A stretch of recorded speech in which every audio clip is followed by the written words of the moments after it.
السلام علیکم ورحمۃ اللہ وبرکاتہ۔ الحمدللہ رب العالمین والصلاة والسلام علی سید الانبیاء والمرسلین۔ محترم سامعین، 105ویں عرس رضوی کے موقع پہ جامعۃ الرضا میں ہونے والی تقریر، حضور شمس الفقہاء کی تقریر پر کچھ کم علم، ناسمجھ اور نادان لوگوں نے اعتراضات کیے اور آدھی ادھوری تقریر اپلوڈ کر کے لوگوں کے ذہن و فکر کے اندر خلجان برپا کیا۔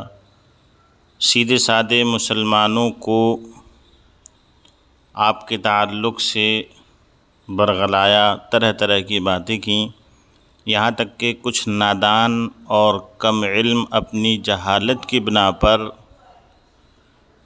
حضور شمس الفقہاء کی تقریر میں کچھ ایسے الفاظ جو ایک قبیلے کی جانب منسوب تھے، مثلاً آپ نے فرمایا تھا چاہے ہاشمی ہو، مدنی ہو، مکی ہو، عربی ہو، فارسی ہو، اس طریقے کے یہ الفاظ جو ایک قبیلے کی جانب یا ایک شہر کی جانب منسوب ہیں یا نسبتی بھی اس میں لگی ہوئی ہے، مگر ان کی سمجھ میں صرف اتنا آیا کہ مفتی شمشاد مصباحی صاحب نے ہاشمی میاں کے لیے کہا ہے، مدنی میاں کے لیے کہا ہے، طرح طرح کی باتیں۔ اب آپ اس سے یہ اندازہ لگا سکتے ہیں کہ جسے اتنا علم نہ ہو کہ وہ الفاظ کی معانی و مطالب اور مفہوم کو سمجھ سکے، وہ شمس الفقہاء پر اعتراض کرنے بیٹھے۔ فی الحال محترم سامعین، حضور شمس الفقہاء کی تقریر پر اعتراض کا منہ توڑ جواب میں آپ تک پہنچانے کی کوشش کروں گا۔ سب سے پہلے میں آپ کو بتاؤں، آج کے وقت میں وہ لوگ اس قوم کے سب سے بڑے فتین اور دجال ہیں جو علماء یا مفتیان اعظام کی تقریر کے کچھ حصے کو کٹ پیسٹ کر کے لوگوں تک پہنچاتے ہیں، یا صرف واہ واہی کرنے کے لیے یا یوٹیوب چینل پر ویوز وغیرہ بٹورنے کے لیے اس طریقے کی نازیبا حرکت کرتے ہیں۔ شاید وہ نہیں جانتے کہ اس کا انہیں خامیازہ دنیا میں بھی بھگتنا پڑے گا اور آخرت میں بھی بھگتنا پڑے گا۔ تو سب سے پہلے میں ان لوگوں سے یہ کہنا چاہوں گا کہ اپنی اس شرارت یا اس جیسی حرکتوں سے باز آئیں کہ بعض علماء کی تقاریر کے کچھ حصے کو پیش کر دیتے ہیں۔ فی الحال محترم سامعین، مفتی شمشاد مصباحی صاحب کی تقریر پر معترض کا اعتراض ہے، میں آپ تک وہ پہلے پہنچانے کی کوشش کروں گا اور کوشش کروں گا کہ لفظ بلفظ پہنچایا جائے۔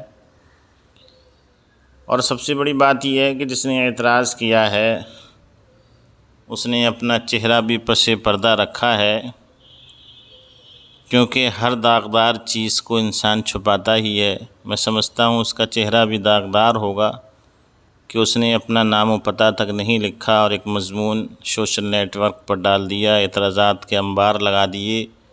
اعتراض کا ماحصل لب لباب خلاصہ یہ ہے کہ مسلک اعلیٰ حضرت ضروریات دین سے ہے، کیا اس سے پہلے کہ لوگ مسلمان نہیں تھے جو اب پکے مسلمان ہوئے ہیں؟ طرح طرح کی باتیں۔ فی الحال معترض کا اعتراض سماعت کیجیے۔ چاہے ہاشمی ہو، حسینی ہو، حسنی ہو، سید ہو، غیر سید ہو، عربی ہو، عجمی ہو، مکی ہو، مدنی ہو، افریقی ہو، جنہیں اردو، عربی، فارسی آتی ہو، نہیں آتی ہو، چینی ہو، جاپانی ہو، یونانی ہو، بغدادی ہو، اجمیری ہو، عراقی ہو، لبنانی ہو، امریکی ہو، جو بھی ہو، جو بریلی بھی کسی شہر کا نام ہے، جانتا ہو نہ جانتا ہو، اعلیٰ حضرت کون ہیں جانتا ہو نہ جانتا ہو، پہچانتا ہو نہ پہچانتا ہو، فتویٰ رضویہ حسام الحرمین کس چڑیا جا کا نام ہے، جانتا ہو نہ جانتا ہو، سنا ہو نہ سنا ہو، سب کے اوپر مسلک اعلیٰ حضرت پر ایمان لانا یہ فرض ہے۔ ایمان لائے بنا وہ مسلمان نہیں ہو سکتا۔ اس سے ثابت ہوا مسلک اعلیٰ حضرت ضروریات دین میں سے ہے جس پر ایمان لانا ضروری ہوا۔ الیوم اکملت لکم دینکم والی آیت ادھوری تھی جسے مولوی شمشاد نے آج پوری کر دی۔ آپ انداز گفتگو دیکھیے گا، ایمان مجمل، ایمان مفصل سب ادھورے رہ گئے تھے جو آج پورے ہوئے۔ اعلیٰ حضرت سے پہلے کے مسلمان پکے مسلمان نہ تھے، پکے مسلمان اعلیٰ حضرت کے بعد ان کے ماننے سے ہوئے۔ چلیے ایک نئی خبر تو معلوم ہوئی، اللہ خیر فرمائے۔ حضور صلی اللہ علیہ وسلم فرماتے ہیں تم میں کا کوئی بھی شخص اس وقت تک کامل مسلمان نہیں ہو سکتا جب تک کہ وہ اپنی ماں، اپنے باپ اور تمام لوگوں سے زیادہ محبت مجھ سے نہ کر لے۔ غوثوی صاحب کہتے ہیں نہیں، پکا مسلمان وہ ہے جو مسلک اعلیٰ حضرت کو تسلیم کر لے۔ حدیث رسول اقدس صلی اللہ علیہ وسلم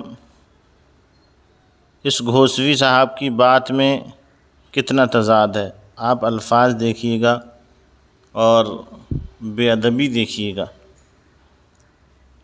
آگے لکھا ہے مضمون نگار نے کہ یہ لوگ خود اسلام سے خارج ہو چکے ہیں، ان لوگوں نے اپنا دین و مذہبی الگ کر لیا ہے۔ ان کی باتوں سے مکمل واضح ہو گیا کہ اب اللہ و رسول اور قرآن و حدیث کو ماننے والا مسلمان نہیں ہے بلکہ اعلیٰ حضرت کو ماننے والا ہی مسلمان ہے۔ معترض کا اعتراض تھا جس کو میں نے لفظ بہ لفظ آپ تک پہنچانے کی کوشش کی ہے۔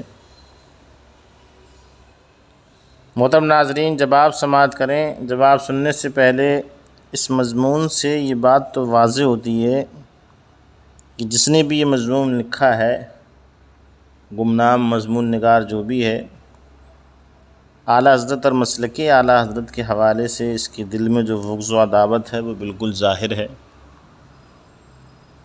حضور شمس الفقہا مفتی شمشاد احمد مصباحی صاحب کی تقریر جو تھی بے غبار ہے، اس کو نہ سمجھ پانا زبان و بیان اور محاورہ کلام الناس سے ناواقفیت کی دلیل ہے۔ حضور شمس الفقہا نے اپنی تقریر میں پہلے اسلام میں اٹھنے والے فتنوں کو ذکر فرمایا، پھر ان فتنوں کو کچلنے والی نمایاں شخصیتوں کا ذکر فرمایا اور بتایا کہ ان فتنوں کا بالمقابل اسلامی شخصیات نے جن تعلیمات کو پیش فرمایا دراصل وہی تعلیمات برحق ہیں، کتاب و سنت سے مستنبت ہیں، انہیں ماننا لازم اور ضروری ہے، اور ان تعلیمات کی پہچان اپنے اپنے دور میں انہی شخصیات سے ہوئی جنہوں نے اپنے اپنے زمانے کے باطل فتنے کو مٹانے کے لیے زبان و قلم سے جہاد فرمایا۔ مثلاً انکار زکوٰۃ فتنے کو مٹانے کے لیے حضرت صدیق اکبر رضی اللہ تعالیٰ نے جہاد فرمایا، تو اس دور میں جماعت حقہ کی پہچان صدیق اکبر رضی اللہ تعالیٰ عنہ سے ہوئی۔ خارجیت کو مٹانے کے لیے حضرت مولا علی کرم اللہ الوجہ الکریم آگے بڑھے، تو خارجیوں کے بالمقابل جماعت حقہ کی پہچان حضرت مولا علی کرم اللہ وجہ الکریم سے ہوئی۔ معتزلہ کے بالمقابل امام احمد بن حنبل نے مجاہدانہ کردار پیش کیا، تو اس وقت جماعت حقہ کی پہچان مسلک امام احمد بن حنبل سے ہوئی۔ فتنہ دین الہی کو مٹانے کے لیے مجدد الف ثانی آگے بڑھے، تو مسلک اہل سنت کی پہچان مجدد الف ثانی رحمۃ اللہ تعالی علیہ سے ہوئی۔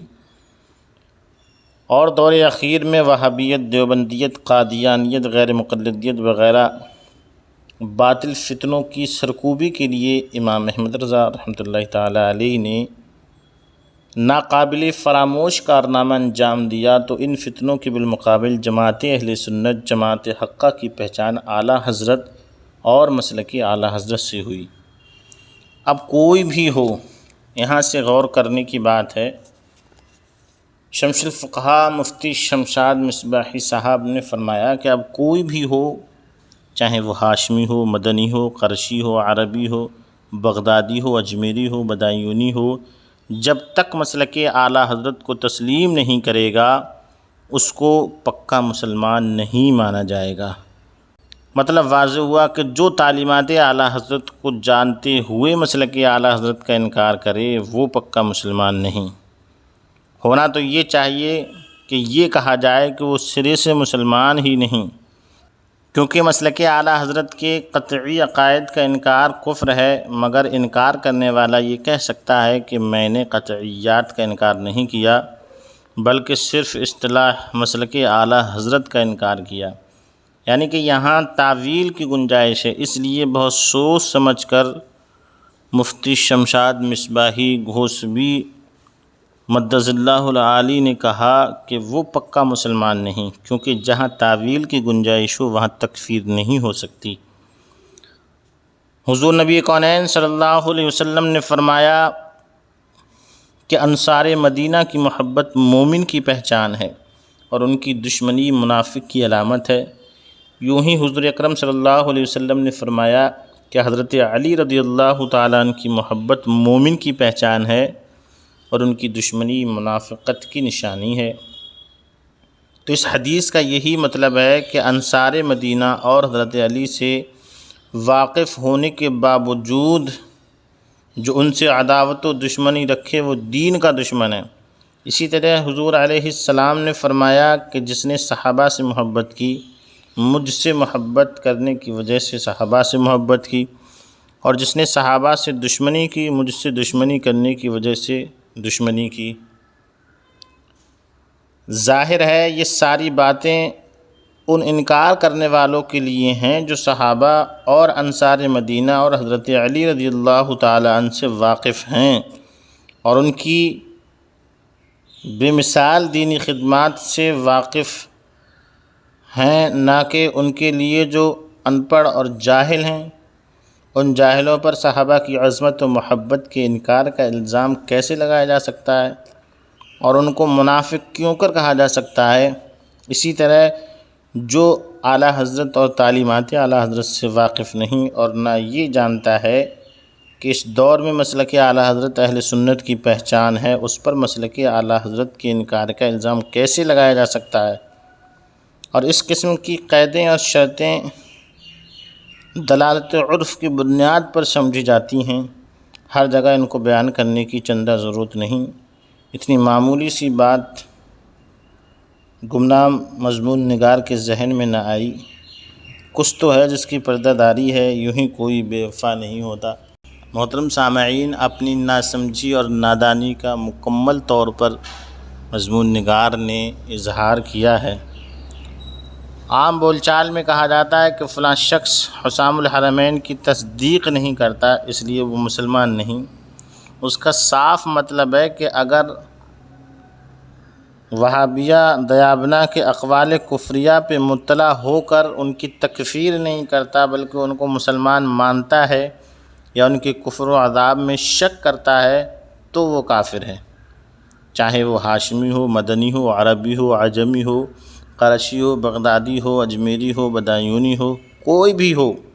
اور وہابیہ دیابنا کے اقوال کفریہ پر مطلع ہو کر جو ان کی تکفیر نہیں کرتا یا ان کے کفر و عذاب میں شک کرتا ہے وہ کافر ہے۔ ٹھیک اسی طرح حضور شمس الفقہا کی تقریر میں بھی علم و اطلاع کی شرط پر حکم بیان کیا گیا ہے، اور یہ قید و شرط اس قدر مشہور و معروف ہے کہ ہر جگہ بیان کرنے کی ضرورت نہیں۔ اصول کی کتابوں میں پڑھایا گیا ہے، الشیء اذا ثبت ثبت بلوازمہ، کوئی بھی چیز جب ثابت ہوتی ہے تو اپنے لوازم کے ساتھ ثابت ہوتی ہے۔ ٹھیک اسی طرح کسی بھی مسلک کا انکار یا اقرار کو جانے بغیر ممکن نہیں، بالکل بدیہی بات ہے۔ اسی لیے اس مقام پر حکم کا مدار اس پر ہوگا جو تعلیمات اعلیٰ حضرت کو جان کر اس کا انکار کرے۔ حضور شمس الفقہا کی پوری تقریر سننے کے بعد اس قسم کا بچکانہ اعتراض وہی کر سکتا ہے جس کا علم سے دور دور تک کوئی رشتہ نہیں، اور اگر پوری تقریر نہ سنی ہو تو پہلے پوری تقریر سن لے۔ آدھی ادھوری بات سن کر کسی پر اعتراض کرنا جہالت و حماقت کی دلیل ہے۔